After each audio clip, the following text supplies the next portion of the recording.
Hi, welcome back to your virtual learning space. As always, if you learned something interesting, please go teach someone immediately. In this video, I'm going to dive into what we can do with the new structure in Zone 0. So I'm going to use my office as an example of a new space. It's very small scale. It's only 9 foot by 16 foot. And it's going into the back corner of my garden, the red hatched area in the back of the picture on the right. Now, by anyone's standard, this is a small space. And what I'm going to do is I'm going to buy a regular commercial garden shed. Regular in one way, but obviously designed in another way, right? And then I'm going to incorporate a load of different aspects into it, right? So the features I'm going to discuss over the next few minutes would be insulation, how I'm going to insulate the space. The rocket stove thermal mass bench is a whole thing of its own, and we'll go through it step by step, but that's how I'm going to heat my space. Solar chimney, again, is something that is a kind of a bit of a chat, but it's going to be the way I cool my space. And then I'm going to use my roof to capture water. I'm also going to put a living system in place so that that water gets filtered by nature. So starting off, what is insulation, right? We insulate our spaces to help moderate external temperature changes, right? If we have a lovely hot sunny day outside and it's like 18, 19 degrees and it's beautiful, at night it's going to drop quite considerably, probably 10 degrees in about 2 hours. Now, we don't want our space to drop 10 degrees in 2 hours because that would be very uncomfortable. So we use insulation to moderate that heat change. We don't mind if it changes over the course of 6, 8, 10 hours. We just don't want it to change over 6 minutes, right? So I'm going to talk about U value just so that you know what it is. I don't expect you to really understand it. It's an engineering term, but it measures how effective an element is at insulating, right? And we're looking for low values, not high values. Because if we look at the unit that's used, it's watt per meter squared by Kelvin. So watts are joules per second. Meter squared is as it is, a meter squared, right? And Kelvin represents the temperature. So it's the amount of energy we lose per area and temperature difference, right? So for a standard cavity wall without insulation, we're getting a U value of 1.6. And if we then insulate that same cavity wall, we will bring that number down to 0.6. Now that is a 62% reduction in the amount of energy being transferred from external to internal. Now, like, the best way to describe this is if it's hot outside and you want it to be cool in the house, you don't want that energy transferring from outside. And if it's hot in the house and cool outside, you don't want that energy transferring outwards, right? So by insulating, we just moderate that change. We make it so that the material that we're using doesn't transfer our heat in and out as quickly or as easily, right? Another great example for this is windows. So if we have a single glazed window, that's one pane of glass in between two pieces of wood, we're getting a number somewhere around 5.8, which is a huge U value. That is a very, very big U value. But if we transfer that same system to a triple glazed glass system, which is 3 panes of glass, normally separated by either a vacuum or an inert gas, we're using these air gaps, for want of a better word, as insulation. So we would reduce the amount of energy transferring through our window by 78%. Now, that is a huge saving. If we're heating our house, we don't want 78% more energy going out through our windows. Plain and simple. For my office, I'm going to use sheep's wool with a lime plaster. So sheep's wool is a great insulator. I'm not going to have very much of it. I'm not going to have very much space, but the bigger you make it, the more insulation you're going to get. Comes back to that meter squared part of the unit that we're talking about. And I'm going to use a lime plaster on the inside because lime allows it to breathe. Lime is an amazing render for internal spaces. It's antimicrobial and it's antifungal. So as Irish people know, fungus is the enemy, right? You don't want especially black mold growing in your house. If you had lime walls in your house, it is impossible for a fungus to grow on it because it's a caustic surface, right? So by using sheep's wool and lime plaster, I'm going to create a wall that breathes. It allows air to slowly pass in and out of the structure, right? But it stops the heat from moving out in the winter and from moving in the summer. The number for it is roughly 1.2. That kind of depends on a lot of different variables, and I'll get a better value once I have it built, right? But like I said, I'm buying a normal commercial shed, so that's going to have wood slats and then a breather membrane. So inside that, I'll just put the sheep's wool and that little lime plaster render, right? Now, rocket stoves. I love rocket stoves. These things are so awesome, right? So a rocket stove is an incredibly effective element for burning small diameter wood. The larger surface area leads to higher temperatures. I'll talk first about why small diameter is better. So when I say small diameter, I'm talking about burning twigs, right? And nothing much thicker than your finger would go into the rocket stove. The reason this is really effective is because you don't have to kill any trees. You don't have to kill trees to harvest wood material that's small diameter. You can go for a walk in the woods and find most of the fuel for your rocket stove, right? If you were putting in a system, you had a large property and you could have pollarded trees or coppice trees. That's where we cut trees either at head height or at the base. We can be harvesting our fuel for our rocket stove with no bad effect to the tree. So pollarding and coppicing actually enhance the life of a tree. They live longer. Larger surface area leads to the higher temperatures. So if we took two identical logs and we turned one of them into sawdust and we kept the other one as a log, the surface area of the sawdust is something in the region of 100,000 times more. So whereas the surface area of the log might be, let's just say, 1 square meter, you'd be talking about the surface area of a football field or multiple football fields on sawdust. And what that means is that there's more area for something to react with it, right? So if we were burning a big thick log, it takes a long time for the heat to get to the center and start combusting that central material.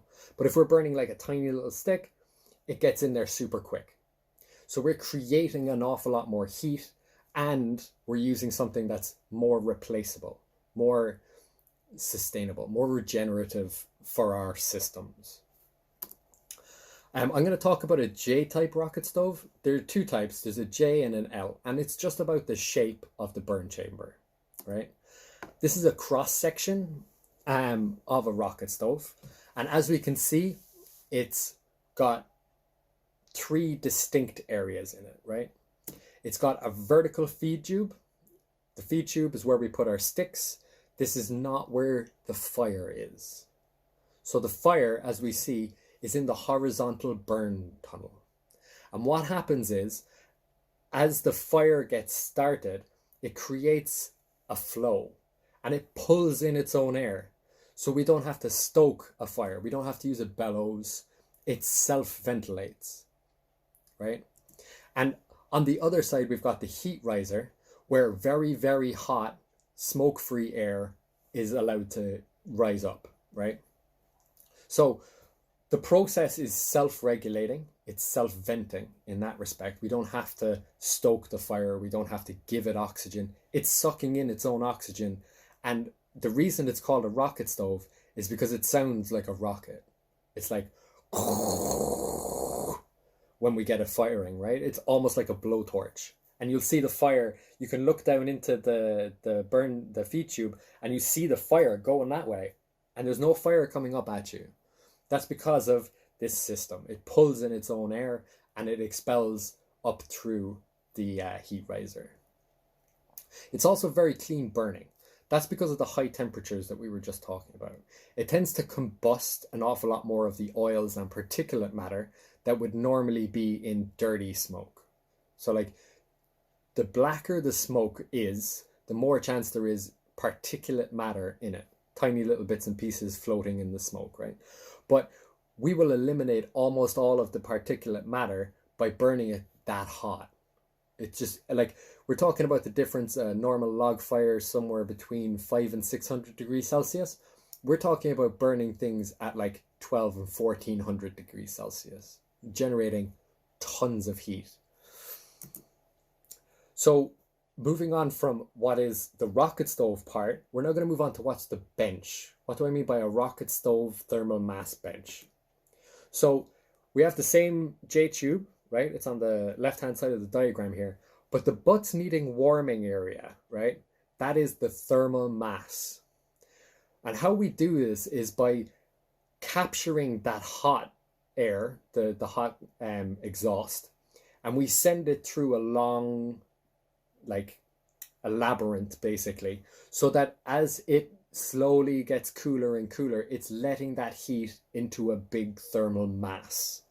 And what we're doing there is we're heating up something that's going to beat out heat for the next day or the next 2 days, depending on how efficient the system is. Now, when it comes to my personal space, I'm going to use this as my bed slash sofa area. I like to have a day bed area in my office. I'm sure everybody would prefer to have it too. And when I start this system in the morning, I'll be able to use it to make coffee. And then subsequently throughout the day, there will be a warm bench sitting in the back of my office where I can sit down and be warm. But it will also beat heat out, radiate heat out all day through my space. So by making my coffee in the morning, I will heat my space for the day. That's pretty efficient. Okay, rocket stoves. So this is a rocket stove that is in CalEarth. This is where I went to study earth building. This rocket stove is an L type. So it doesn't have a horizontal feed tube, or it doesn't have a vertical feed tube. It has a horizontal feed tube. If you look at the left-hand side of the picture, you can see there's a little door. That little door is where we put our material.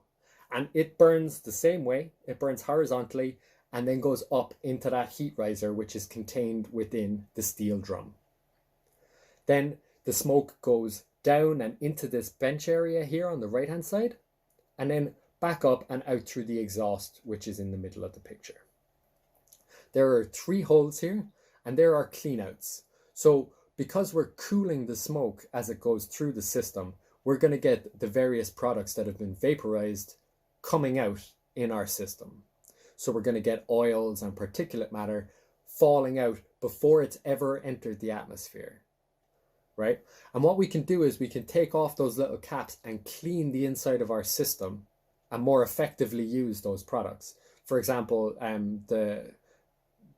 the ancient Chinese people used to use a kang, which was a form of rocket stove heating system, but they didn't use the rocket stove. They just had a fire that used to burn and that used to send the smoke under their bed, and then it would go up and out of the house. But as it went out of the house, they had little condensation jars where they were collecting wood oils, things that we would use in construction, things that we would use to coat wood, for example. Like we could harvest creosote, or we could harvest what are the wood oils? We could be harvesting acetate as well. But either way, all these things are collected within our system so that we can properly dispose of them. We're not putting them into the atmosphere where they become a pollutant. Going back to last week, the difference between a pollutant and a resource is just how you look at it, right? Another great use for those is for starting the fire. So like I'll often just take off the cap, take a piece of used tissue paper or kitchen roll, and I'll just dip it into the system, and that'll give me a little ball of oily paper that'll start the fire super quick. Like, and that's all reusing within the system, right? So what else am I going to have in my area? I love to ferment things. It's a great way to create very nutrient dense food by nature. You just put the right things in the right place and it happens. Kombucha is one that I'm sure a lot of people have heard about. It's an incredibly nutritious drink. You have a little bit every day. It's a probiotic. Same with sauerkraut. Sauerkraut's awesome in a sandwich, or, well, Reubens are the best use for sauerkraut, let's be honest. And yogurt. Making yogurt is actually an awful lot easier than a lot of people think. I get raw organic milk from my local provider here, and I take a spoonful of my last yogurt, and I pop it in. You put it into a cool, let's say a medium cool, dry. You want a dark space, and you just leave it alone for 4 or 5 days, and when you come back, the whole thing is yogurt. It's just like nature does this work for us. We don't have to be product centric. We can make these things for ourselves. I'm going to have a living roof, like I said. I'm going to have living moss on a Hessian substrate. Now, this provides a small amount of insulation from the heat of the sun, but it also creates just a nicer thing to look at. You know, it's so much nicer when you see someone with a living roof, because it just feels like Hobbit home kind of thing, right? And I'm going to capture the water that comes off that roof. And because it's been biofiltered by the moss, when I put it into a container, there will be no nasty chemicals. There'll be no acid rain or anything like that has fallen with the rain. All that will come out the other side is pure water. You had a question, Cian? Yeah, Alex, just to come back there, how do you know when the yogurt is actually ready? It's about when it looks like a yogurt. When you take a scoop out of it and it doesn't collapse back in on itself, right? And it's good for 4 to 5 days after that. Again, you put it back in the sink, or put it in the sink. You put it in the fridge, and it goes on to be a very healthy product. The only time you'll be alerted to when it's not bad, when it's not good anymore, because you'll taste it. That's because there's bacteria in the milk. Like I said, I use raw organic milk, so it's not been pasteurized. It hasn't been killed. It's still alive. And like that, if it does start to taste a little bit funny, and it does start to taste a little bit funny after 4 or 5 days, you use that as the starter for the next one. So like, there's no waste. You're just constantly keeping these microorganisms alive and eating them. Cool. So water capture. The water that I contain will either be used for drinking water or for water in the garden. I haven't decided yet. It'll all depend on the water quality that I'm able to get out of it. But from my experience, a living moss roof or a living roof of any description will have filtered that water to the point where it is very safe for drinking. And the solar chimney. So the solar chimney is something that most people would never even think about, right? But my rocket stove needs a chimney. And if I paint that chimney matte black and put it in the line of the sun so that it gets heated up, as the metal in it gets heated up, the air rises inside, creating a vacuum and pulls air from wherever the other side is, right? So it's about that heat pump idea again, but I'm using the chimney for the rocket stove to pull that air out of my space. So the hotter the solar chimney gets, the more it pulls air out of my space, and the air will only be replaced from the cool air underneath my structure. So in the summer, my rocket stove chimney will be my cooling system, and in the winter, it will just be the system whereby I exude my exhaust out into the world. Right? Does that make sense? Yes, cool. Thank you so much for watching. If you learned something interesting, please go teach someone immediately. It's a very important tool, helps to cement it in your mind, and spreading the good news is always a good idea.